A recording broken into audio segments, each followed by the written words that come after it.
So I guess from that point, how do you get from the open mic to a show?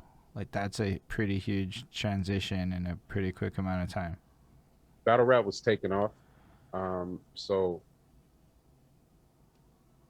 they were Interscope Records, Jimmy Iovine and Paul Rosenberg were putting together a show for Showtime called The Next Episode. And they would grab different they would get two MCs from Detroit, Atlanta, New York, New Jersey, and California. And they wanted just the best rappers to compete. And it wasn't just battling, it was like battling, but it was also showcasing skill, right? So um, they start scouting. They sent scouts and they start asking people like, who are the good rappers? Who are the dope rappers from Detroit? And they say my name came up a lot. Uh, Other names came up too. And they went through a vetting process, man. They called my phone, man. They talked to me about my story. And they ended up selecting me and another person. And what it would do, it was the first time battle rap was seen on the seen like on television in a raw form and not just a contest, right? Because they had the Blaze battle where they just had them in a room rapping, but Right. this was they they followed my life, my backstory. They went with me to get my daughter and talk to my mom, my friends. It was like a behind the scenes thing. It was called Interscope Presents the Next Episode. Um, so to do that, I had to sign a deal with Interscope, obviously, to participate. So that was really dope. It was around the time like 50 Cent had was on fire, just coming out. So uh, I did the show.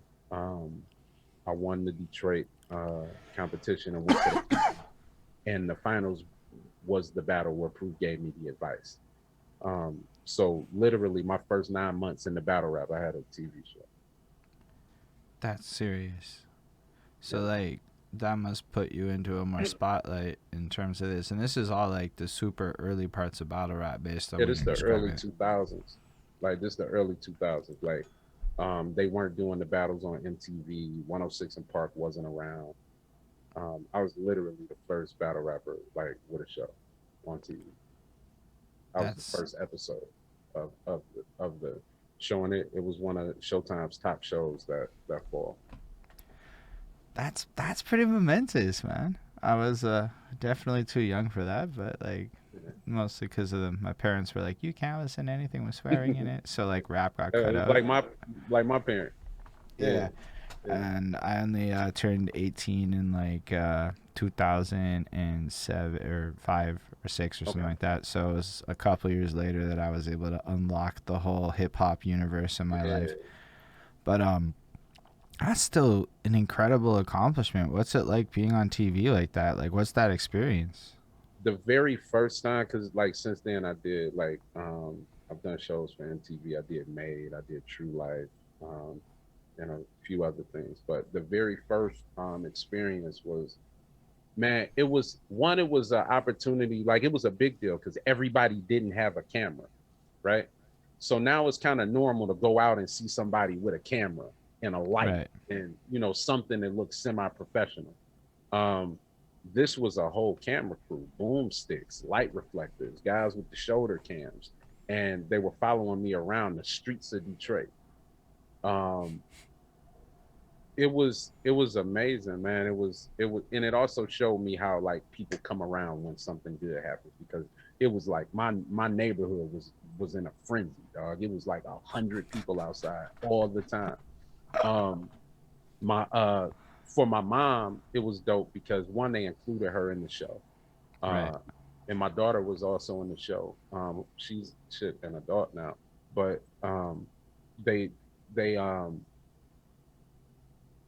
it was my mother's first time taking what I was doing serious, and like I wasn't just bullshit.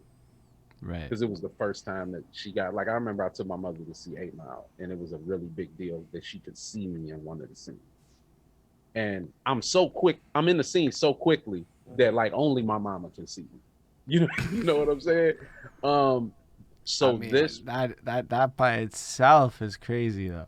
Like, I was over in the 313 side. The fuck, it's 313. I was over there with everybody. Like when he won, he ran off. So anyway, um, oh, that's crazy. Still, my is like just to be in the room for that. Oh my yeah, gosh. that final battle scene, all the battle scenes, I was there for every battle scene. Um, and that's literally what was like, yo, I'm gonna battle rap. So, um, my mom got a chance to see me doing something tangible with my craft, and I was getting paid, and it was it was network television, so it was a pretty decent. It was better than any check that I had ever received before. Like I won like $100 rap battle a few times a week. You know what I'm saying? So it was definitely significant, and it was very very valuable. The only thing I could say is that it happened so quickly that I really didn't understand everything. Like Jimmy Iovine wanted to meet me, and I kind of went over to say what's up and like slapped his hand and kept it moving because I was mad that I lost the battle. It was like, yeah, Jimmy really likes your song. Give me a reason. He wants to talk to you. He wants to meet you. And I went over and I'm like, hey, Quest, this is Jimmy. Jimmy, this is Quest. I'm like, oh man, what's up? And I just kept it moving. Like I didn't No, know who the that's. fuck Jimmy was. They was just Oh like my Jimmy gosh. wants to meet you, and I'm like, who the fuck is Jimmy? So I was very young, very naive, um, very green, but it was the most outstanding thing that could have happened to me at that moment because it made it moved it helped move the culture of battle rap forward too, and I got to be a part of that. Man, you've been a part of a couple of cultural moments, if I understand correctly. Definitely, yeah. Yeah, that's fucking cool stills. So you go through the TV show experience, and I guess what happens after that? Because you're still in like the part where like battle rap isn't necessarily structured. Like I've had the pleasure of talking to a few people who have kind of guided me that like it's kind of like with direct and a little bit later on that it starts to get like more formalized and everybody kind of gets on board with it. So at this point, what's it kind of what's the next steps for you? I started doing music. I had a deal to produce music with Interscope during the time, so I started working on music. Um, I wasn't ready. You know what I'm saying? I really wasn't polished as an artist, but I was, getting there. I started working on music, started traveling, doing shows. Being on the show allowed me an opportunity to be a part of some really dope tours. I got to go on the road for a few days with 50. Uh, I got to What? I got to do a lot of like cool things. Like I didn't interact with him. Like he's not gonna see me and be like, "Oh, Quest, I remember you." But I still got the opportunity. Um, from there, man, I was just doing music, man, selling, doing music throughout the just touring, going on indie tours, doing shit like that. Battle rap start like just making his moves and doing what it was doing, but nothing was paying like I was getting paid on TV. So matter of fact, everything was free. So it never made sense, like unless it was like something like tangible. Like I couldn't do competitions anymore because it just didn't fit what I was trying to do. Fast forward, So if a anything, you could say like the fact that you had such high scale opportunities kind of made it hard to move into the lower scale opportunities again because you had tasted something bigger. yeah, but I still participated in things like in the city. Sometimes things that come along. I do a battle here or there. We'll bet some substantial money. Like if I could bet like three, four, $5,000 or something like that, then it would be like, okay, cool. I could leave here and I could get paid because I'm not gonna lose. That was my mindset. I'm not gonna lose. So if somebody want to bet some money that's worth something, then we could do it. Fast forward, uh, competition came about called the WRC, the World Championship, World Rap Championship. Right. And it was put on by this league, Jump Off TV, out in London. And they approached me the first year and they asked if I would be a part of it. And I said no because it didn't pay. The grand prize was $25,000. It was 2-on-2 battle rap. I didn't have like a 2-on-2 partner like that. They wanted me to team up with this guy named Swan from Detroit. And Swan is one of my good friends, but we just didn't do it. The next year, the prize went up from 25 to 50,000, and they called me again. and they called Marv, and me and Marv talked, and we was like, "Hey man, you wanna do this?" And he said, "Yeah." I said, "Yeah." Like me and Marv weren't friends. We didn't hang out with each other at all, and we was just like, "Fuck it, man, let's go for it." And we started hanging out with each other, and we started like getting to know one another, um, and got into the WRC. So that was another monumental point for battle rap. Um, Not only were these videos, this is prior to like YouTube being as popular as it is now, but these battles were being put up on their site, um, and people in the industry were watching these battles, however they were watching them, um, and then they ended up on Comcast on demand. It was one of the first things that was like on demand. Like that was something else. We were the first artists, just like where you could just go to your television and like pull up a rap battle. You know what I'm saying? Um, so That's wild. we, yeah. So once they put us on demand, it start like generating the demand throughout the states or whatever because you could see us anywhere. WRC ended how it ended. Another team won.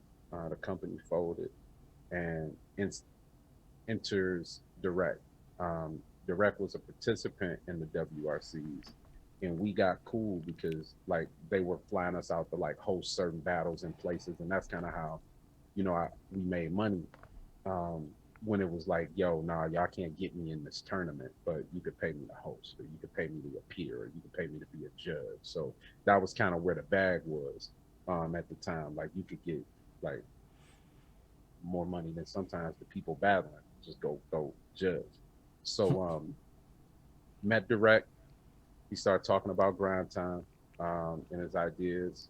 Early on, it was a magazine, and he developed it into a battle league. It took me a very long time to actually participate in like one-on-one battles after that. But I continued to make music, man. I put out an album called The Light Project. It did really good, man. It ended up in the I ended up getting like top unsigned artists in the Vibe magazine, like in the world. I mean, in the country. Um, and I was just doing music, man. And fortunately, like some other TV opportunities came along. I ended up being a maid coach. If you're familiar with MTV Made, they send a professional into a school, and we surprise a kid that wants to do something. So it was a little white girl that had never rapped before, and they thought like being a rapper would break her out of her shell. So I impersonated a substitute teacher and then was like, "Hey, I'm your rap coach. I'm Quest Mcody." And then they ran my bio, and like, so it was a really dope show. I think they won an Emmy that year. Um, I ain't getting Damn. no. Um, But still, uh, like, damn, that's just big. yeah, and I did True Life. I'm a battle rapper. Um, some movies. I ended up doing a movie. Like I did a movie called 5K1. It's on Amazon right now. You can see a real young Quest with braids to like right here on my neck or whatever. But man, and then battle rap just took off. I started getting the love for it again, and getting involved with it. And I've just been fortunate enough, like throughout the years, to stay viable, just in hip hop as a whole. And a lot of that is anchored by battle rap. So I'm always appreciative of it. So I mean, like, so you drop an album in 2008, right? This is kind of at a very pivotal time of music changing, and like just in general. What's it like to like market it before? Because it's like right before streaming picks up. It's like almost the end of like pushing sales the way that it is, you know? Yeah, man. It's funny because I was ahead of the game. When I put out that album, I had a site called mylightproject.com. The site is no more. Um, it was I branched it off of they used to have these sites called Ning sites, NING. And with Ning, you could develop subscribers to your site where they could log in, communicate, send each other messages, sort of like what Facebook is, right? Um, but it was this site. And when I put out the album, I had these cards. I printed up actual CDs and shit, but I had these cards. In these cards, if you went to the site and put the code in, you would get a digital version of the album sent to you. So I used to sell the digital version of my album to people on a card at shows. So like when I would go overseas or go somewhere, I couldn't take all these CDs because customs would fry you. So I used to have cards. So it'd be like $5, $10 cards, and you take this card and go on the computer and you type it in, and it'll take you to a landing page where you click a button and it downloads the album. So I was literally doing that, and that was part of it. Um, Actual flyers and posters was important. Live shows. I had a band, man. We had built this big ass it was called the Light Project. So we built a big ass light bulb and put lights all through it so it would light up at the show. So I do that, man. Um, That's Selling like out the big. Like this is like a big scale project. Where this doesn't sound Yeah, like man. It was very like we had live instrumentation. I always incorporate live instrumentation on my projects, but um it was before people were doing projects with like a one producer the whole album, and like I did that with my man Young Viz. um Royce 59 gave me a verse for that, man. I And heard that. I was just Uh, pushing on MySpace, bro. Like MySpace was the truth, bro. um to like I said, to the point I got like when MySpace was popping, I was they did a Vibe magazine. I think Keisha Cole was on the cover, and it said top 51 MySpace rappers in the world or in the country. And like it was me, like Skyzoo, Wale, a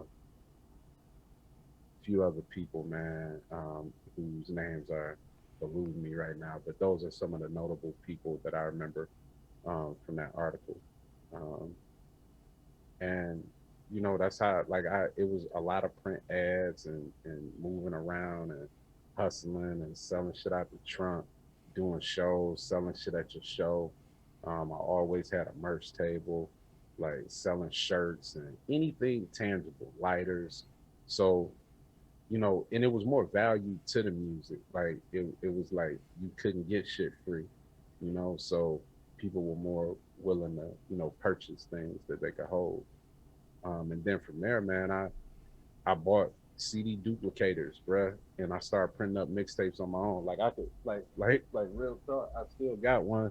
It's sitting in the corner, but I I bought CD towers and duplicators, man. I got with a mixtape DJ Young Mace, and we started producing mixtapes in Detroit. Um, and I would engineer them, and like we put some of my songs on them, so my name would stay buzzing in the street. And we ran through like 10,000 um, like copies of shit, man. And the profit on them was crazy because I would go to Micro Center and I would buy blank CDRs, and they were silver on top, and you could get a spindle of 100 for $25, and then you could get 100 cases for another 25. So I would spend $50, and then I would bang out 100 CDs at $5, $10 a CD, or whatever every week, or whatever, and I just re up because I was printing them, or whatever. So that was kind of my hustle.